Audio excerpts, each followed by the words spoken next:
Hello friends, welcome to B N world. तो अगर आप सच में बहुत परेशान हैं कि आपने वो हर चीज़ करके देख ली है कि आपको अच्छा फल मिले, आपने पूजा पाठ, आपने किसी के आगे मिन्नतें करके आपने मतलब अपनी तरफ से पूरी कोशिश कर ली, सारी चीज़ें कर ली, लेकिन आपको अभी तक कुछ अच्छा फल नहीं मिल रहा है, तो कमी है कहाँ? वो आप सिर्फ इस कहानी के माध्यम से समझेंगे। तो ये 1 मिनट की कहानी है, इसको पूरा सुनकर जाएं, तभी आपको अंत में पता लगेगा कि आखिर कमी है कहाँ। तो चलिए शुरू करते हैं। ये कहानी महारानी द्रौपदी की है।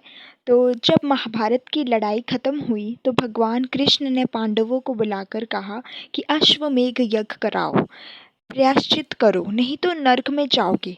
लेकिन तुम्हारा यज्ञ तब संपूर्ण होगा जब आकाश में घंटा बजेगा।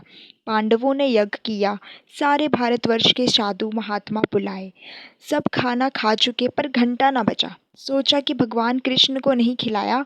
भगवान कृष्ण ने भी भोजन किया, लेकिन फिर भी घंटा ना बजा। आखिर अर्ज की कि भगवान, आप योग दृष्टि से देखें, कोई रह तो नहीं गया। भगवान ने कहा कि एक साधु है, उसका नाम सुपच है। वह भजन में मस्त मलंग जंगल में रहता है और पत्ते खाकर गुजारा करता है, कहीं जाता है नहीं। उसको बुलाओ और भोजन खिलाओ, तब आपका यज्ञ संपूर्ण होगा। क्योंकि पांडवों में राजा होने का घमंड था, इसलिए उन्होंने खुद जाने की बजाय अपने दूत को भेज दिया। उन्होंने सोचा कि जैसे मक्खियाँ गुड़ पर मंडराने लगती हैं, ऐसे ही जब उस महात्मा को इस यज्ञ के बारे में पता चलेगा तो वो खुद आ जाएगा। पर महात्मा नहीं आए।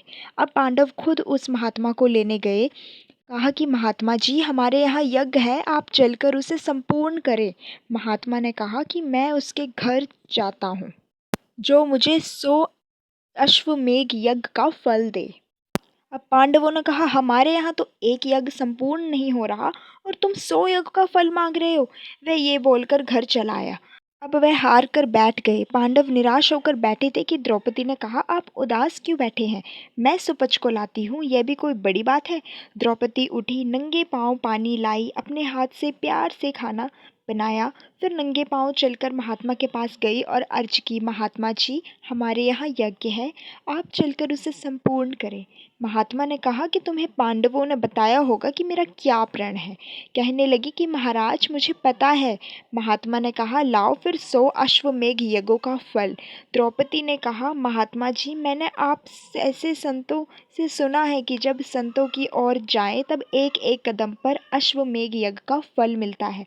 इसलिए मैं जितने कदम आपके पास चलकर आई हूँ, उनमें से 100 अश्वमेध यज्ञों का फल आप ले लें और बाकी मुझे दे दें। यह सुनकर सुपच द्रौपदी के साथ चल पड़े। जब खाना परोसा तो महात्मा ने सब प्रकार के व्यंजनों को एक साथ मिला दिया। द्रौपदी खाना बनाने में सब राजकुमारियों से अव्वल थी। दिल में कहने लगी, मन में कहने लगी कि आखिर अपनी औकात दिखाई दी। इसे खाने की क्या कद्र, अलग अलग करके खाता तो इसको स्वाद का पता लगता। जब महात्मा खा चुका तब भी घंटा ना बजा। पांडव बड़े हैरान हुए। आखिर कृष्ण जी से पूछा कि महाराज, ये क्या कसर है रह रही है जो घंटा बार बार नहीं बज रहा? तो भगवान कृष्ण जी ने कहा कि द्रौपदी से पूछो, उसके मन में कसर है।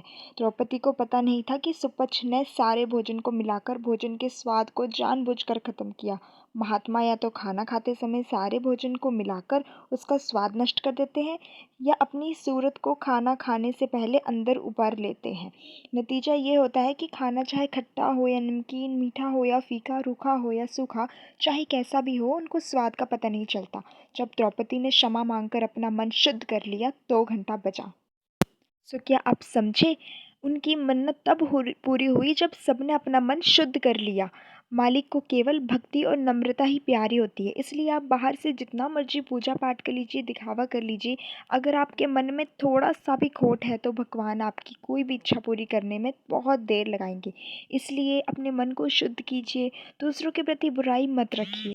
आपको ये कहानी कैसी लगी? आप इस कहानी से क्या समझे? मुझे कमेंट में ज़रूर बताइएगा। और अगर आपको ये वीडियो थोड़ा सा भी अच्छा लगा है तो please like, comment, subscribe, share ज़रूर कीजिए, जिससे कि मुझे भी मोटिवेशन मिले अपने चैनल को आगे ग्रो करने में। And thank you so much, thank you so much.